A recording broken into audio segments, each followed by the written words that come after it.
नमस्कार, आपके साथ मैं हूं Surabhi Sharma. Full and final की करने जा रहे हैं शुरुआत, जहां वॉर जोन से आ रही तमाम बड़ी खबरों पर लेटेस्ट इंफॉर्मेशन। गाजा में हमास लड़ाके पर हमले की पहली खबर, रॉकेट लॉन्चर लिए हमास लड़ाकों पर कैसे निशाना साधा गया, तस्वीर होगी आपके सामने। आईडीएफ ने धमाके से कैसे इमारत को किया तबाह, देखिए।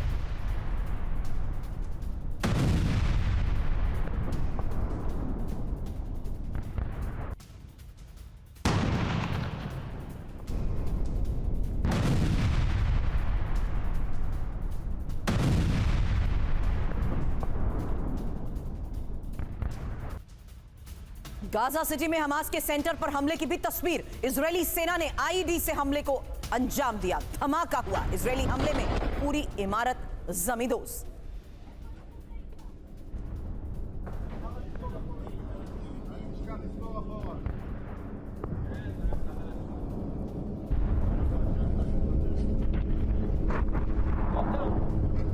तो इजरायली सेना किस तरीके से लगातार हमलों को अंजाम दे रही है, ये तस्वीर सामने आई है आईईडी से किए गए उस धमाके की, जहां गाजा सिटी में हमास के सेंटर को टारगेट किया गया।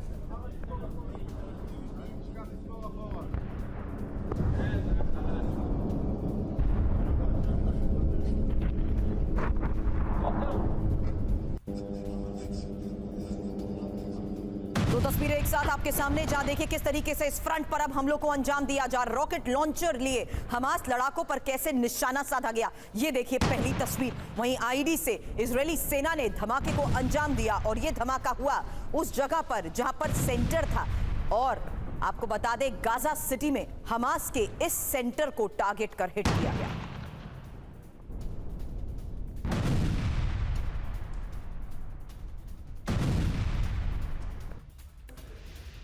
और अब देखिए, राफा में ही हमास लड़ाकों पर पिन पॉइंट अटैक। रसद के गोदाम पर कब्जा किए थे हमास के ये लड़ाके, गाजा के लोगों की रसद पर ही कब्जा किया था।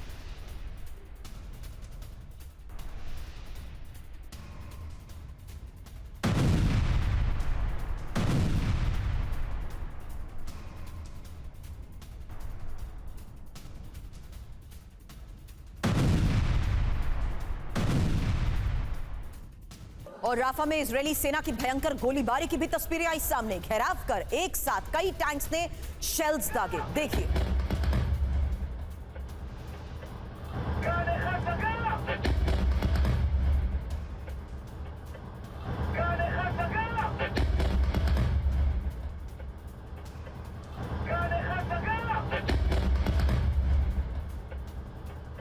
हमास के सेंटर्स को कैसे तबाह किया, देखिए।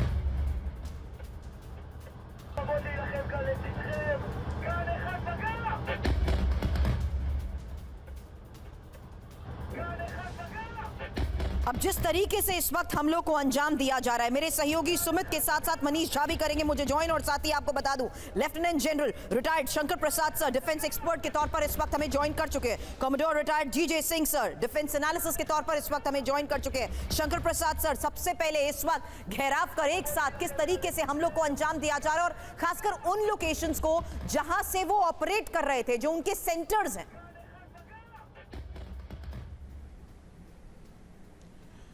जी, आपने बिल्कुल ठीक कहा कि रफा के अंदर जिस जिस जगह पर उनको इंटेलिजेंस के जरिए पता लग रहा है कि हमास के हेडक्वार्टर्स हैं, उसको उन्होंने निशाना बना के तबाह किया है। आपने ये भी दिखाया कि न केवल इन्फेंट्री वेपन्स, टैंक्स या रॉकेट्स को इस्तेमाल किया, बल्कि इम्प्रोवाइज एक्सप्लोसिव डिवाइस को भी इस्तेमाल किया, जिससे बिल्डिंग्स को गिराया गया है। ये पहली दफा मैं देख रहा हूँ कि एक बड़े लार्ज स्केल पे इम्प्रोवाइज डिफेंस डिवाइसेस को इस्तेमाल किया गया है, आईईडी को, क्योंकि नॉर्मली अभी तक वो टैंक के साथ और रॉकेट के संग फायर कर रहे थे। इसका मतलब ये निकलता है कि they had definite and confirmed information कि यहाँ पर हमास के लोग लड़ाकू बसे हुए हैं और उनको नष्ट करने के लिए। लेकिन सवाल ये पैदा होता है कि हमास को तो नष्ट कर रहे हैं, लेकिन होस्टेजेस की क्या हालत है। देखिए, हमें होस्टेजेस की बात भी जरूर करनी चाहिए कि होस्टेजेस कितने जिंदा रह गए हैं, किस तरीके से उनको छुड़ाया जाएगा, वो यहाँ पर थे कि कहीं और थे। This is the vital question. अब जो डिस्ट्रक्शन कर रहे हैं वो तो कर ही रहे हैं, उसमें कोई नई बात तो है नहीं।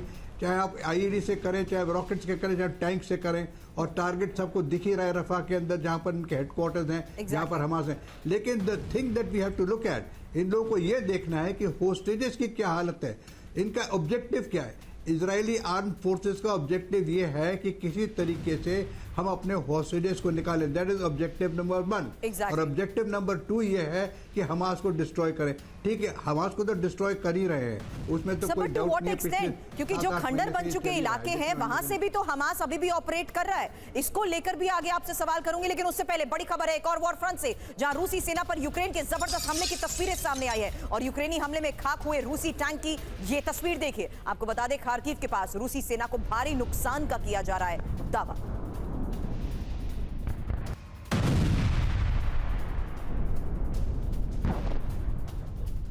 तो अब इस वॉर फ्रंट की वो तस्वीर आपके सामने, जहां खार्किव के पास अब किस तरीके से रूसी सेना को भारी नुकसान का दावा किया जा रहा है। यूक्रेनी हमले में रूसी टैंक खाक हो गया।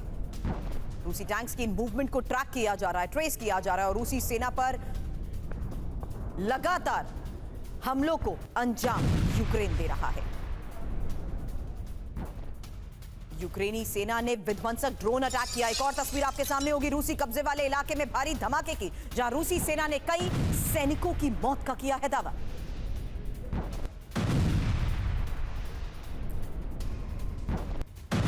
ये वो इलाका है जहां रूस का कब्जा है, और रूस के कई सैनिकों को इसी इलाके में हमले को अंजाम देते ही मौत के घाट उतार दिया।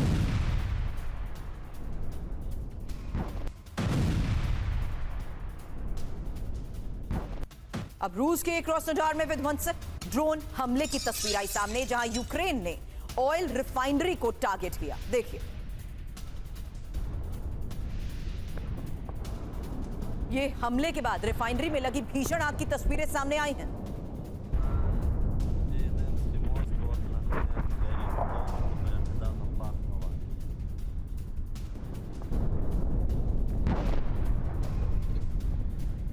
और यूक्रेन के चासीवियार में रूस के भीषण हमले को लेकर भी बड़ी खबर है, जहां एमएलआरएस हमले से यूक्रेनी बेस दहल गया है। भारी फायरिंग में आर्मर्ड व्हीकल्स खाक हुए, धमाकों में जमींदोज हुए बेस इमारत की ये तस्वीरें आई सामने।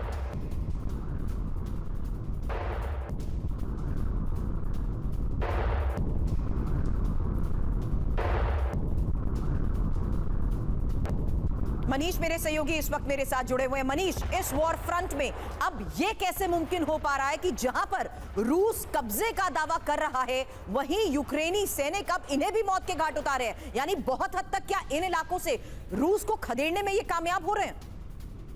देखिए, अगर हम ये निष्कर्ष निकालते हैं कि रूस को खदेड़ा जा रहा है तो ये बहुत ज्यादा होगा, मतलब ये सही भी नहीं होगा। लेकिन हाँ, ये बात जरूर है कि यूक्रेन की तरफ से एक बात कांस्टेंट है, वो है कि चुन कर बहुत सारी जगह पर यूक्रेन काफी घातक हमला कर रहा है और उसमें उसे कामयाबी मिल भी रही है। लेकिन अगर आप इन इलाकों में देखें तो इन इलाकों में ग्राउंड पर पोजीशन ये है कि रूसी सैनिक धीरे धीरे करके सही आगे बढ़ रहे हैं, और इस बात को अब न केवल यूक्रेन बल्कि अमेरिका और पश्चिमी देश भी एक्नॉलेज कर रहे हैं कि हाँ, अब रूस बहुत तेजी के साथ आगे बढ़ रहा है। इस बीच हुआ यह है कि जिस तरीके से रूस को यूक्रेन को लंबी दूरी की मिसाइलें मिली है, उनकी घातक क्षमताओं में काफी वृद्धि हुई है, और जिस वजह से वो बेलगोरोद से लेकर क्रीमिया के बीच के जो तमाम इलाके हैं, चाहे वो कुर्स्क हो, ब्रियांस्क हो, कृष्णोदार हो या फिर क्रीमिया के इलाके हो या रोस्तोव हो, इन सब जगह पर वो टारगेट करने में कामयाबी हासिल हो रही है यूक्रेनियन फोर्स को। बिल्कुल आप सही कह रहे हैं, लेकिन अब बड़ी खबरों पर होगा और एनालिसिस, क्योंकि 4 बजे की अब 4 बड़ी खबरें आखिर क्या है, उसी आधार पर एक्सपर्ट्स के साथ भी करेंगे चर्चा। और साथ ही जानिए कि किस तरीके से अब एक और वॉर फ्रंट पर बड़े हमले की तैयारी में हिजबुल्लाह है, क्योंकि इजराइल का साथ दिया तो तबाह हो जाएगा साइप्रस। और क्या साइप्रस पर हमले की तैयारी में हिजबुल्लाह है? इसी को लेकर डिटेल इनपुट थोड़ी देर में आपके सामने। वहीं पुतिन का नॉर्थ कोरिया दौरा वर्ल्ड वॉर 3 की तैयारी का हिस्सा, रिपोर्ट के लिहाज से क्या बड़े दावे किए जा रहे हैं पुतिन के इस अलायंस पर? बड़े खुलासे अब से थोड़ी देर में। वहीं रेड सी में हुती के नॉन स्टॉप हमले को लेकर भी तस्वीरें आई हैं सामने, जहां दूसरे शिप की जल समाधि हुती ने अमेरिकी अलायंस को अब दे दी है चुनौती। रोक सको तो रोक लो। जर्मनी में अलर्ट, फ्रैंकफर्ट में भी हो सकता है ISIS का हमला। जर्मनी में मॉस्को जैसे हमले का अलर्ट है, निशाने पर कौन बताएंगे, लेकिन उससे पहले लेबनान पर इजराइल की भीषण बमबारी की तस्वीर अब आपके सामने होगी, क्योंकि IDF हमले में हिजबुल्लाह का वेपन डिपो कैसे तबाह हुआ। देखिए, इस IDF हमले में हिजबुल्लाह का यह सैन्य मुख्यालय टारगेट किया गया।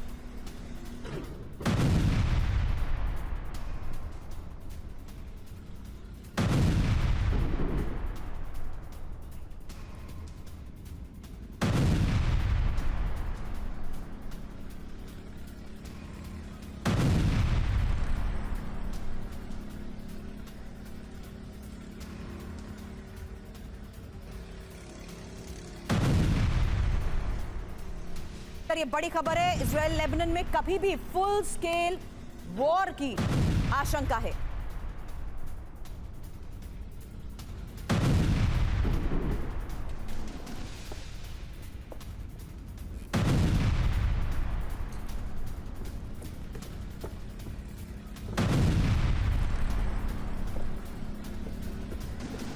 हालांकि फुल स्केल वॉर की आशंका को देखते हुए ये जो बड़ी खबर इस वक्त हमारे पास है,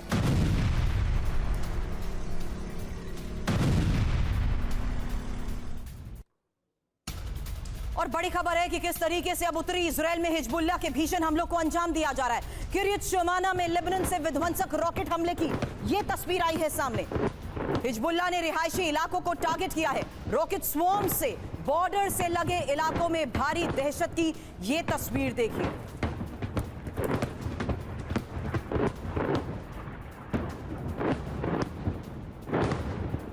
हिजबुल्लाह ने रिहायशी इलाकों को टारगेट किया है। किरियत शिमोना में लेबनान से ये विध्वंसक रॉकेट हमले हुए हैं।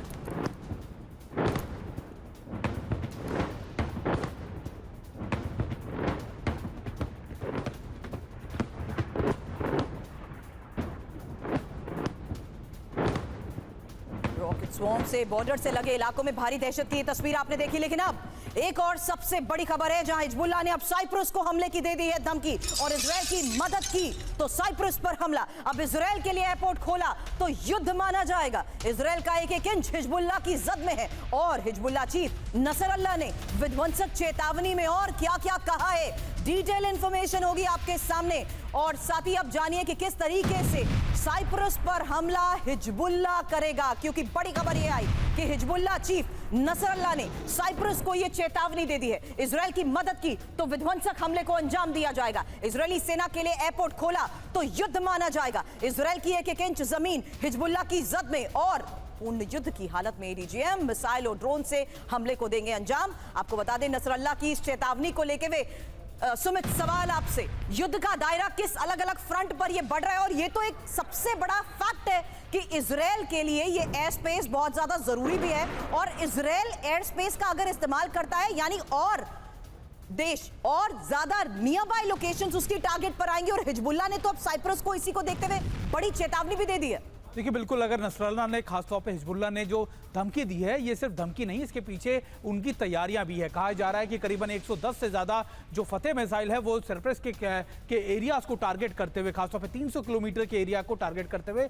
डिप्लॉय भी कर दी गई। और यही वजह है कि ना सिर्फ इजराइल बल्कि इजराइल की एजेंसीज ने इसका अलर्ट जारी किया, अमेरिका तक को भेजा गया कि देखिए अब इसकी जद में लगातार दूसरे देश भी आ रहे हैं। और यही वजह है कि अमेरिका ने अपने एक एयरक्राफ्ट कैरियर को भी इस इलाके में रवाना किया। अभी महत्वपूर्ण बात यह है कि इजराइल ये चाहता था कि साइप्रस के जो एयर स्पेस है या फिर उसके जो एयर स्ट्रिप्स है उसका इस्तेमाल वो अपने फाइटर एयरक्राफ्ट के लिए करे, ताकि लेबनान के इलाकों के अलग अलग इलाकों में जहां पर हिजबुल्लाह छुपा हुआ है या फिर उसके आर्म्स एंड एम्युनिशन डिपो है उनको टारगेट करने का प्लान था। लेकिन अब इसको लेकर साइप्रस ने भी मना कर दिया है। उसने साफ तौर पर कहा है कि वो अब इसमें इन्वॉल्व नहीं है और खासतौर पर उसने अपने आप को एक न्यूट्रल फेस के तौर पर दिखाने की कोशिश की है आधिकारिक रूप से। लेकिन ये जरूर है कि आने वाले वक्त में अगर ये युद्ध बढ़ेगा और अगर हिजबुल्लाह के ऊपर अटैक किए गए तो निश्चित तौर पर हिजबुल्लाह भी साइप्रस के इस इलाकों को टारगेट करेगा। और ये अब एक नया देखते हुए नजर उस पर हिजबुल्लाह ने भी बनाई हुई है कि आने वाले वक्त में वो क्या कदम उठाते हैं और किस लिहाज से इजराइल की मदद करता है। लेकिन इजराइल से जंग लड़ेंगे ईरान के लड़ाके। एक और बड़ी खबर है, हिजबुल्लाह को ईरान ने दिया है विध्वंसक ऑफर और हिजबुल्लाह को हजारों लड़ाके ईरान भेजेगा। आपको बता दें हिजबुल्लाह कमांडर ने बहुत बड़ा दावा किया है और कहा है कि हमारे पास 1 लाख से ज्यादा लड़ाके हैं। अब इस दावे के तहत सिंह सर आपसे सवाल करूंगी, लेकिन उससे पहले और डिटेल इंफॉर्मेशन जिस तरीके से सामने आ रही है, क्योंकि इजराइल से जंग ईरान के ये लड़ाके लड़ेंगे और हिजबुल्लाह ने ईरान को ये जो विध्वंसक ऑफर दिया है इसी को लेकर एक्सपर्ट से करूंगी सवाल। लेकिन उससे पहले अब टेंशन के बीच ईरान ने कैसे दिखाई महाशक्तिशाली मिसाइल, तस्वीर आपके सामने होगी। पहली बार खुरामशह मिसाइल का वीडियो रिलीज किया गया है और खुरामशह मिसाइल की जद में इजराइल 2000 किलोमीटर तक मार करने में सक्षम है। ये बैलिस्टिक मिसाइल कुछ दिन पहले ही मिसाइल के कामयाब परीक्षण का दावा भी किया गया है। हालांकि इस बारे में और इंफॉर्मेशन आपके सामने रखेंगे, क्योंकि ये बड़ी जंग की तैयारी में क्या ईरान है, एक बड़ा सवाल इस वक्त सामने आ रहा है। क्योंकि महाशक्तिशाली मिसाइल को देखते हुए टेंशन किस तरीके से बढ़ रही है, टेंशन के बीच ईरान ने ये मिसाइल दिखाई है और पहली बार पहली बार जानिए कैसे खरमशहर के 4 बैलिस्टिक मिसाइल को दिखाया गया है और 1500 किलो वॉरहेड के साथ 2000 किलोमीटर तक हमले को यह अंजाम दे सकती है। खरमशहर 4 मिसाइल की जद में इजराइल तक और हिजबुल्लाह की सेना भी ईरान मजबूत करेगा। हिजबुल्लाह के लिए हजारों लड़ाके भेजने के ऑफर को लेकर जो बड़ी खबर सामने आई है, सिंह सर एक क्विक रिएक्शन इस लिहाज से समझना जरूरी है कि क्या हम ये जो अलग अलग वॉर फ्रंट विस्तार, युद्ध विस्तार की बात करते हैं, क्या सभी अपने अपने स्तर पर अब तैयारी करके बैठे हैं? देखिए, तैयारी तो करके बैठे हुए हैं, मगर हमें 2 चीजें समझने की जरूरत है। पहली बात यह है कि जो हमास की लड़ाई है वो टनल से लड़ रहा है, तो इतनी 8-9 महीने वो सस्टेन कर चुका है। मगर लेबनान के अंदर जो इजराइल का हमला होगा, जहां इन्वेजन होगा, जहां फ्रंट खोलेंगे, उसके अंदर ये जो हिजबुल्लाह है ये टिक नहीं पाएगा, क्योंकि जो इजरायली आर्मी है, इजराइल जितना टेक्नोलॉजिकली विद प्रिसाइज गाइडेड एमुनेशंस के साथ लैस है, ये लोग नहीं संभाल पाएंगे। ये रिटोरिक्स ज्यादा करते हैं, धमकियां देते हैं। ईरान की जब तक मुरम्मत नहीं होगी। सर, इजराइल ने हमास के मुकाबले भी क्या यही सोच रखी थी कि उसे लग रहा था कि वो आसानी से खात्मा कर देगा, लेकिन इजराइल को तो हर फ्रंट पर उलझा कर रख दिया है, इसीलिए वो अभी तक हमास का खात्मा अक्टूबर के बाद से नहीं कर पाया। उन्होंने पहले ही कह दिया था, नेतन्याहू ने, उनकी आर्मी चीफ ने कह दिया था कि इसमें हमें ज्यादा टाइम लगेगा, तो ये अंडरग्राउंड वॉरफेयर लड़ रहे हैं, आ जाते, मगर इनके पास तो टनल्स नहीं है, ये तो आए हुए हैं। तो मैं समझता हूँ कि दोनों फ्रंट्स को हमको दूसरे दोनों अलग अलग नजरिए से देखना चाहिए, और ये भी नहीं हमें भूलना चाहिए कि ये जितना इजराइल अपनी तैयारी करके बैठा हो, और साथ जैसे कि अभी आपके सहयोगी बता रहे थे कि साइप्रस जो मेडिटेरियन सी के अंदर आता है, वहां पे उनका एयरक्राफ्ट कैरियर खड़ा हुआ है 150 फाइटर जेट्स के साथ, वो क्या छोड़ेगा? क्या वो इनका साथ नहीं देगा? तो मैं समझता हूँ कि ये लोग जो हैं ईरान की और हिजबुल्लाह प्रॉक्सी, ये सभी रिटोरिक्स ज्यादा करते हैं। मैं तो पिछले 10 महीने से रिटोरिक्स सुन रहा हूँ कि हम खत्म कर देंगे इजराइल, मैप कर देंगे। ये क्या बात है?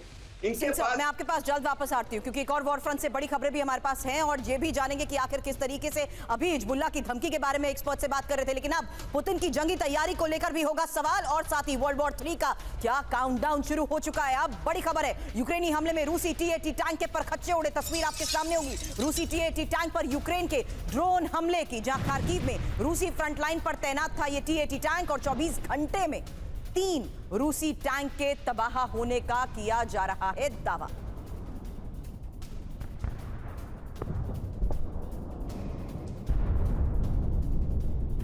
चौबीस घंटे में 3 रूसी टैंक को तबाह करने का दावा किया जा रहा है। ये तस्वीरें लगातार जारी कर ये दावे किए जा रहे हैं कि किस तरीके से रूस के टैंक के निशाने पर है, और ये खार्किव में रूसी फ्रंट लाइन पर तैनात T-80 टैंक को तबाह किए जाने की तस्वीर आई है सामने।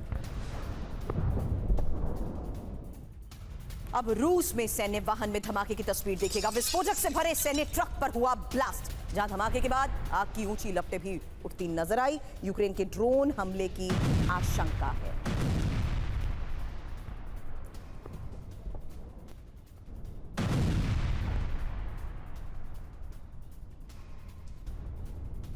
धमाके के बाद दूर दूर इलाके तक ये तस्वीरें सामने आई। हालांकि यूक्रेन के ड्रोन हमले की आशंका जताई जा रही है, क्योंकि ये विस्फोटक से भरे सैन्य ट्रक को टारगेट किया गया। रूस में सैन्य वाहन में हुए धमाके की ये तस्वीर आई।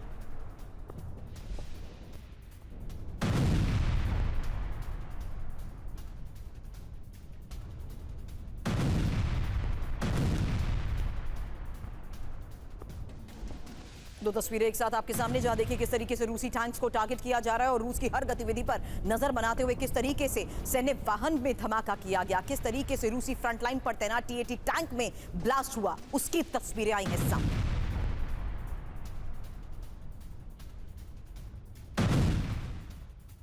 और अब आज की एक और सबसे बड़ी खबर, क्योंकि पुतिन के नॉर्थ कोरिया दौरे पर बहुत बड़ा दावा। वर्ल्ड वॉर की तैयारी में पुतिन गए नॉर्थ कोरिया। वर्ल्ड वॉर के लिए पुतिन किम में विध्वंसक डील हुई।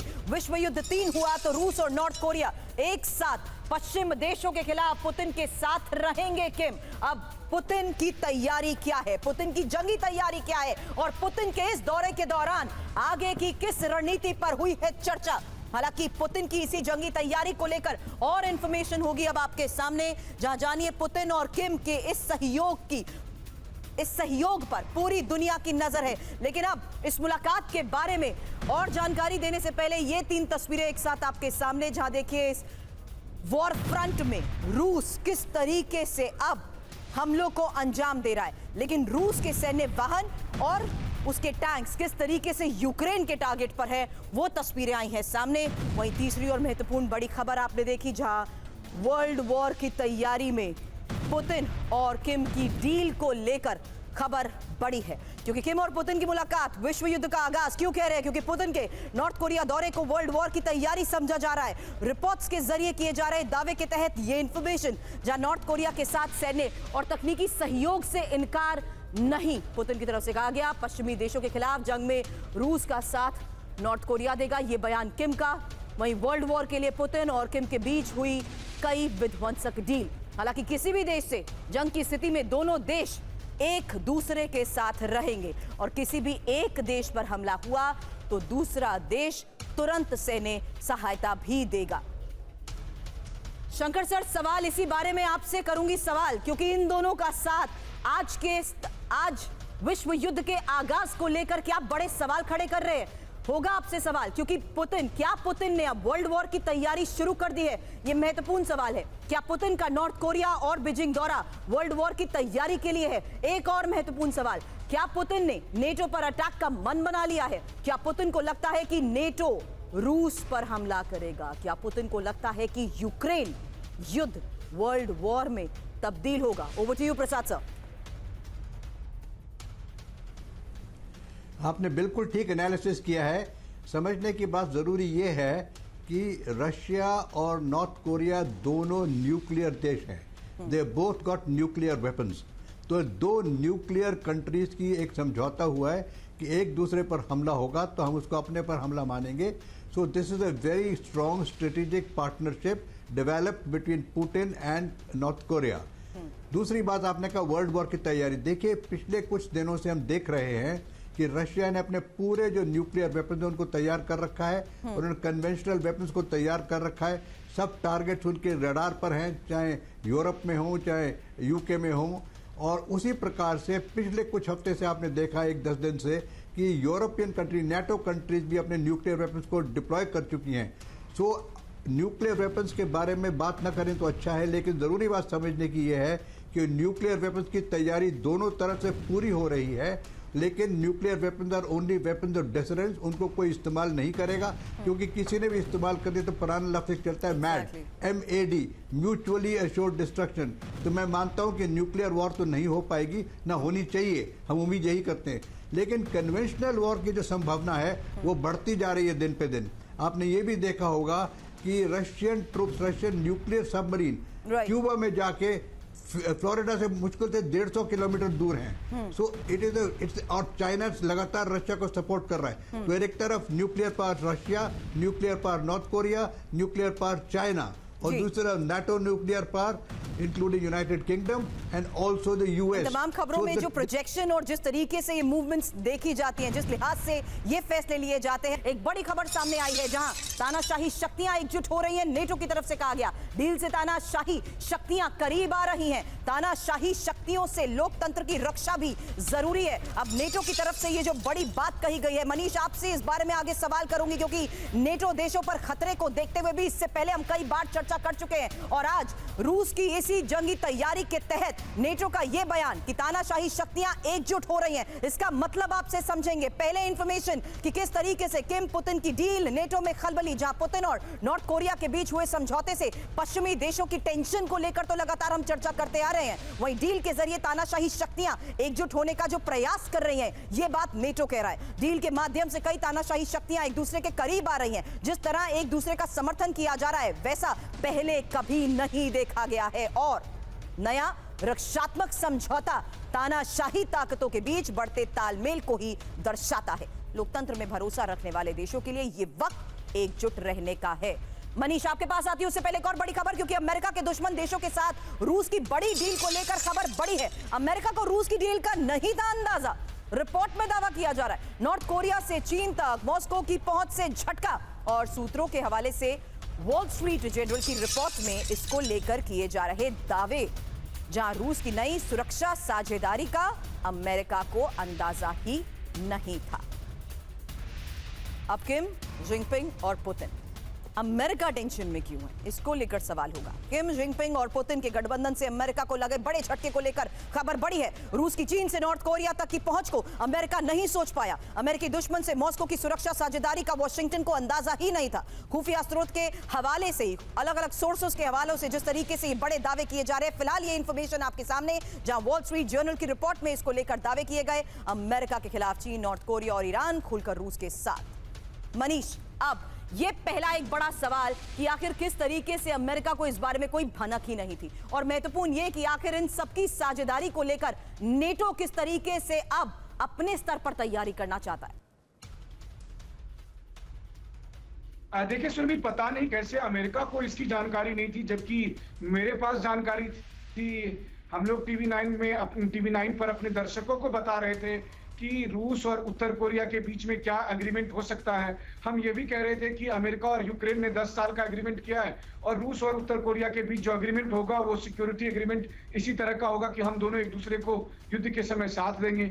इसी से पता चल रहा है कि अमेरिकन इस्टेब्लिशमेंट जो है वो रूस को समझने में कितना नाकाम रही है। रूस की स्ट्रेटेजी कैसे आगे बढ़ रही है, रूस चाहे ग्राउंड पर हो या वॉर रूम में हो, वो जिस तरह की स्ट्रेटेजी बना रहा है, मुझे लगता है कि अमेरिका और नाटो इसको पढ़ नहीं पा रहे, समझ नहीं पा रहे। अब देखिए, अभी तक हम लोग बात करते थे नाटो के आर्टिकल 5 की, जिसके तहत अगर नाटो के एक देश पर हमला होगा तो बाकी देश आ जाएंगे। अब आर्टिकल 4 की चर्चा होने लगी है, यानी रूस और नॉर्थ कोरिया के बीच जो एग्रीमेंट हुआ है उसका आर्टिकल 4 यही कहता है कि अगर दोनों में से किसी एक देश पर हमला होगा तो दूसरा देश वहां पहुंच जाएगा। अब देखना है कि आर्टिकल 4 पहले इस्तेमाल होता है या आर्टिकल 5 पहले इस्तेमाल होता है। दोनों ही हालत में डिस्ट्रक्शन होने हैं। अब अगर नॉर्थ कोरिया को रूस की मदद करनी हो तो एक तो मदद वो कर ही रहा है कि वो मिसाइल भेज रहा है, गोले भेज रहा है। दूसरा मदद वो ये कर सकता है कि वो सीधे अमेरिका पर हमला कर दे, क्योंकि रूस पर हमला हो रहा है। तो अगर ऐसे सिचुएशन आए तो आप सोचिए कितना खतरनाक होगा। सुमित और सिंह सर, इन दो बड़ी खबरों के साथ अगली बड़ी खबर पर आपसे सवाल करूंगी, क्योंकि रूस की तैयारी को लेकर एक और बड़ी खबर यह है, नेटो से युद्ध के लिए मजबूत अलायंस रूस बना रहा है। और क्यूबा के बाद लीबिया पहुंचे रूसी वॉरशिप को लेकर खबर आई है, जहां वॉरियर क्रूजर शापशिनिको फ्रिगेट की डिप्लॉयमेंट को लेकर खबर है। और इजिप्ट के पास क्यूबा में रूसी वॉरशिप्स की इस मूवमेंट के बारे में सुमित आपसे जानकारी लूंगी। नाइजर और माली से भी रूस के मजबूत सैन्य संबंध को लेकर बड़ी खबर सामने आई है। तो वर्ल्ड वॉर की तैयारी में पुतिन जिस तरीके से हैं, उसी के तहत आज कई बड़ी खबरें हैं, जहां देखिए कई देशों से सैन्य संबंधों को रूस बढ़ा रहा है। और इजिप्ट के बाद लीबिया पहुंचे 2 रूसी वॉरशिप्स को लेकर भी इनपुट है, वॉरियर क्रूजर और शापशिनिको फ्रिगेट 3।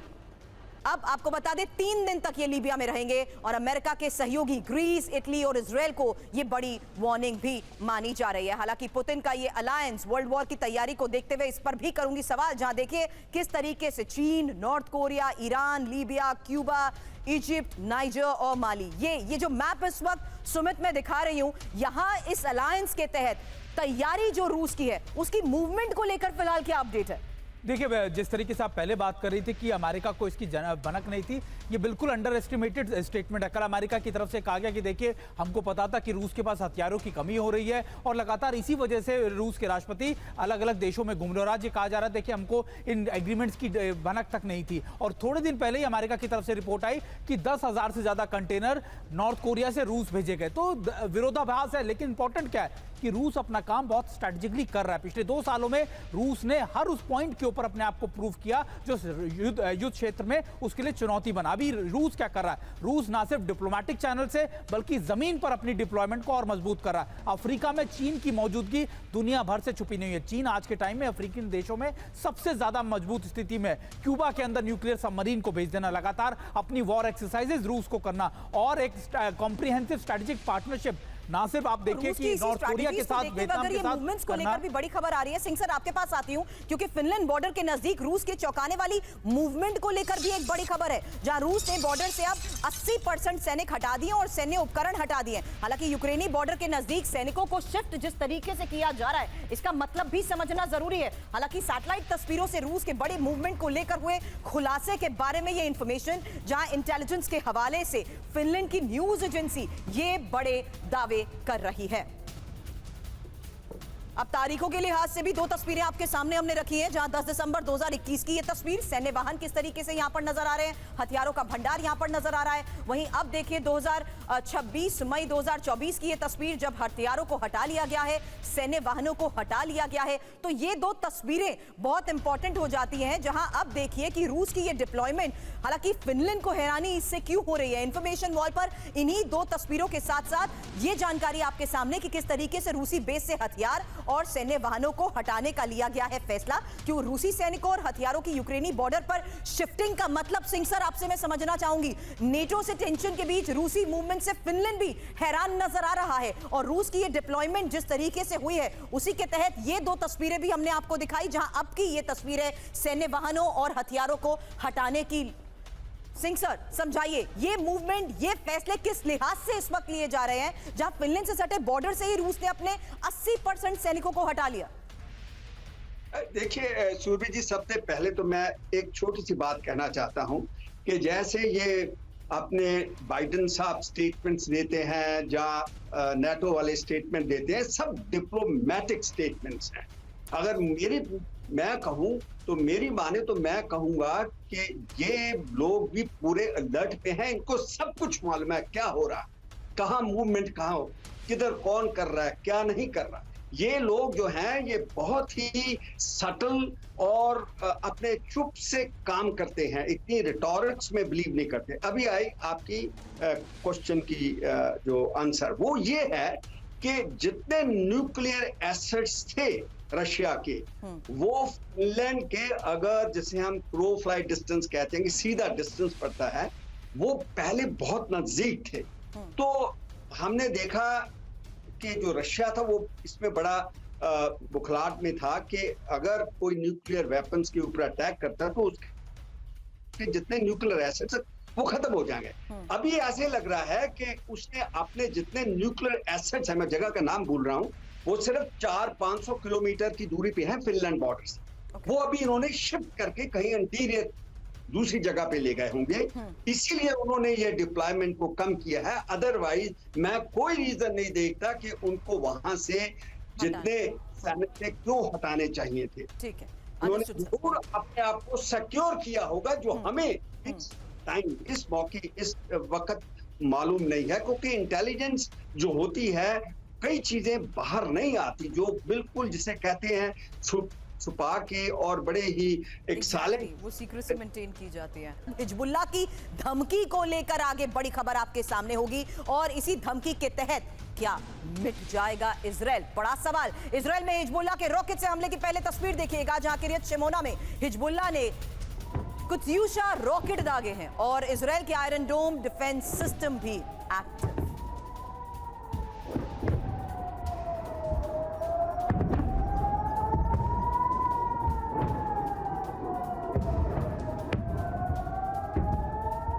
और तस्वीरें दक्षिण लेबनान में आईडीएफ की विध्वंसक एयर स्ट्राइक की भी सामने आई है, जहां आपको बता दें एता अल शाब इलाके में बॉम्ब बरसाए गए हैं। हिजबुल्लाह का लॉन्च सेंटर तबाह कर दिया गया है। हमले में कई लड़ाकों के मारे जाने का किया जा रहा है दावा, जहां बॉर्डर से सटे 5 इलाकों में आर्टिलरी अटैक।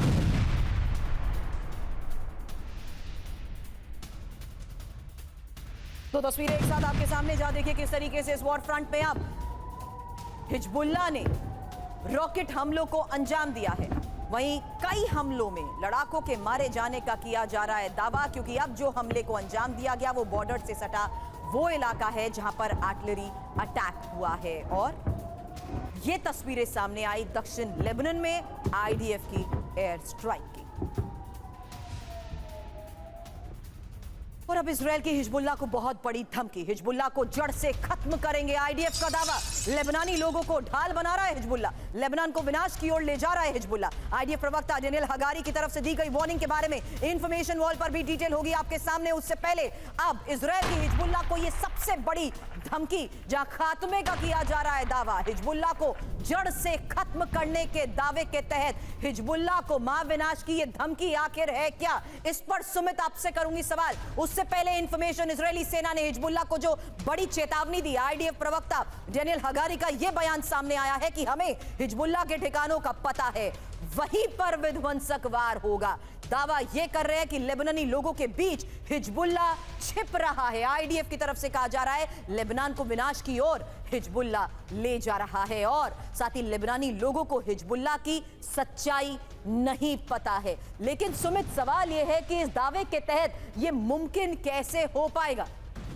देखिए, दावे जरूर किए जा रहे हैं हिजबुल्लाह की तरफ से कि देखिए हम भी वॉर के लिए तैयार है, और इजराइल ये बार बार दर्शा रहा है कि हमारे पास भी आपके आर्म्स एंड एम्युनिशन डेपो के तस्वीरें हैं, उनकी जानकारी है। लेकिन मुश्किल क्या होगा? मुश्किल ये है कि लेबनान के इलाके बहुत बड़े हैं, लेबनान के इलाके सीरिया से भी लगते हैं। एक दरअसल जो इजरायली फोर्सेज है उसने एक ब्लू डॉट लाइन मार्क की है जो इजराइल और माफ कीजिएगा लेबनान और सीरिया से लगती हुई है, जहां पर सबसे ज्यादा हिजबुल्लाह की मौजूदगी है, और इजराइल का टारगेट है उन्हीं इलाकों को टारगेट करना। लेकिन ये बड़ा एरिया है, यहाँ पर ऑपरेशन चलाना इजराइल के लिए इतना मुश्किल, इतना आसान नहीं होगा जितना उसने हमास ने किया। इसी वजह से अमेरिका की तरफ से लगातार सपोर्ट किया जा रहा है, और अगर हिजबुल्लाह के ऊपर अटैक किया जाता है तो फिर निश्चित तौर पर हिजबुल्लाह के अटैक दूसरी जगहों पर भी बढ़ेंगे। Exactly what you said, America की तरफ से सपोर्ट किया जा रहा है। वही अगली बड़ी खबर भी है, क्योंकि लेबनान में इजरायली हमले के समर्थन में अमेरिका और लेबनान पर बड़े हमले की तैयारी में इजराइल। दक्षिणी लेबनान में हिजबुल्लाह पर बड़ा हमला होगा, और बाइडेन के सलाहकार अमोस का यह दावा, जहां लेबनानी पीएम नजीब मिकाती से हॉटस्ट्रीन की मुलाकात को लेकर भी बड़ी खबर सामने आई है। अब हिजबुल्लाह से जंग में इजराइल के साथ अमेरिका, क्योंकि इजराइल की मदद अमेरिकी एयरक्राफ्ट करेंगे, ये बड़ी खबर है। और मिडिल ईस्ट रवाना हुए गिब्राल्टार पोर्ट को लेकर खबर आई है। हाइफा पोर्ट के पास तैनात होगा अमेरिकी एयरक्राफ्ट। अब हिजबुल्लाह का खुफिया वीडियो आने के बाद अमेरिकी एक्शन की ये जो तस्वीरें सामने आई हैं, क्विक रिएक्शन मनीष इस पर आपसे भी लेना चाहूंगी, लेकिन उससे पहले हिजबुल्लाह की निगरानी वीडियो जिस तरीके से सामने आया है, कल आया था, जहां आपको बता दें कि ये देखिए इंफॉर्मेशन है कि किस तरीके से अब मिडिल ईस्ट की ओर रवाना हो रहा है यूएसएस गिब्राल्टार फोर्ट, और साथ ही ये जानिए कि अमेरिकी एयरक्राफ्ट इजराइल रवाना हो रहा है। तो ये मतलब क्या है मनीष? सवाल हाइफा पोर्ट के पास तैनात होने वाले अमेरिकी एयरक्राफ्ट को लेकर होगा। हिजबुल्लाह की भूमध्य सागर रूट बंद करने की धमकी के बाद एक्शन, हिजबुल्लाह का खुफिया वीडियो आने के बाद ये बड़ा फैसला, जहां हाइफा समेत कई इजरायली शहरों में हुदहुद ड्रोन ने रेकी भी की थी। मनीष, बिल्कुल, देखिए जिस तरीके से हाइफा या इजराइल के नॉर्दर्न इलाके के तमाम इलाकों को हिजबुल्लाह से खतरा है, उसे देखते हुए ही बाइडेन ने अपने स्पेशल सलाहकार को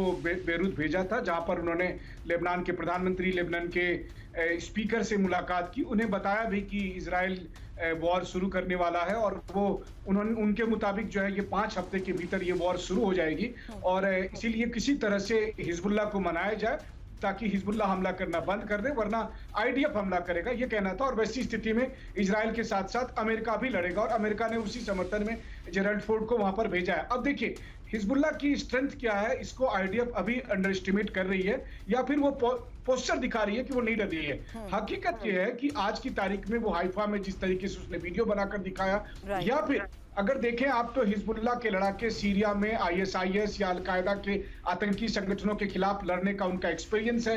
1 लाख से अधिक की सेना अभी है। इसके अलावा मेरा मानना है कि आईआरजीसी काफी हद तक अपनी सपोर्ट जो है उनको ग्राउंड पर भी मुहैया कराएगी। तो आसान कतई नहीं रहने वाला इजराइल के लिए, और ये बात अमेरिका समझता है।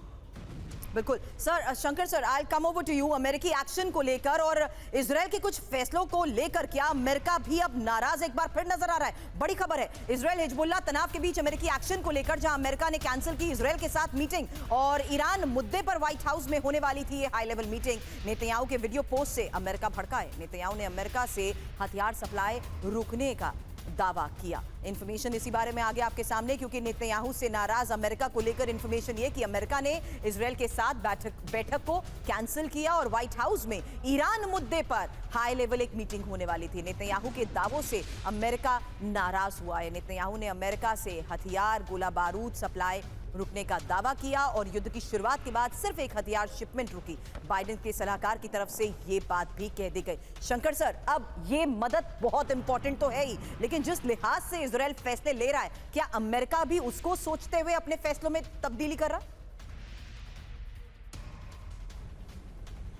देखिए, बेसिक बात समझने की ये है कि अमेरिका की और इजराइल की एक ऐसी दोस्ती है जो कभी ख़त्म नहीं हो सकती।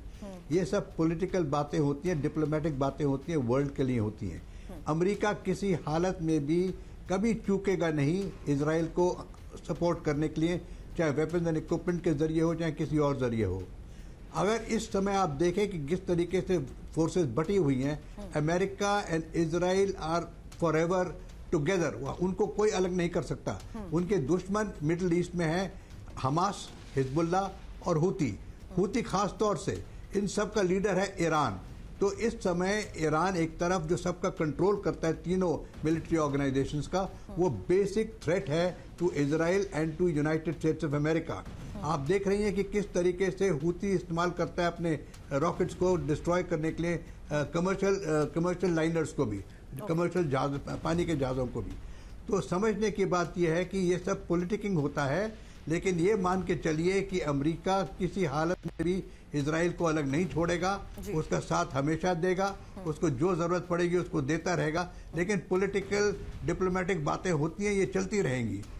Understood sir. अब वेस्ट बैंक के जेनिन में ताबड़तोड़ फायरिंग की तस्वीर आपके सामने होगी। एक और बड़ी खबर है, आईडीएफ सैनिक ने मैनपाट से भारी फायरिंग की और फिलिस्तीनी रेजिमेंट के ठिकानों पर हुए हमले की ये तस्वीर देखिए। आपको बता दें, इस फायरिंग में कई लड़ाकों की मौत का दावा किया जा रहा है।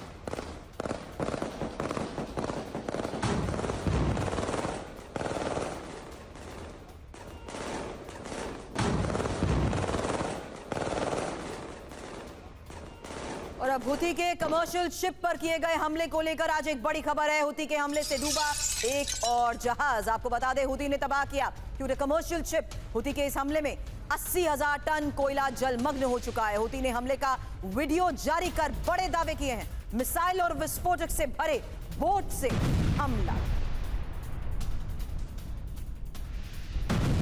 तो हूती ने अब दूसरा कमर्शियल शिप डुबो दिया है। तस्वीर के साथ साथ इंफॉर्मेशन आपके सामने, जहां हूती के हमले में रूबिमा के बाद अब ट्यूमर कमर्शियल शिप भी डूबा और ग्रीस के शिप ट्यूबर पर 12 जून को हूती ने हमले को अंजाम दिया था। आपको बता दें, 80,000 टन कोयले से लदे शिप पर मिसाइल और बोट से अटैक को अंजाम दिया गया है, जहां रेड सी में इजराइल की ओर जाते वक्त शिप पर हमले को अंजाम दिया गया। शिप में मौजूद 22 क्रू मेंबर्स को फिलीपींस ने निकाला और एक सदस्य लापता बताया जा रहा है।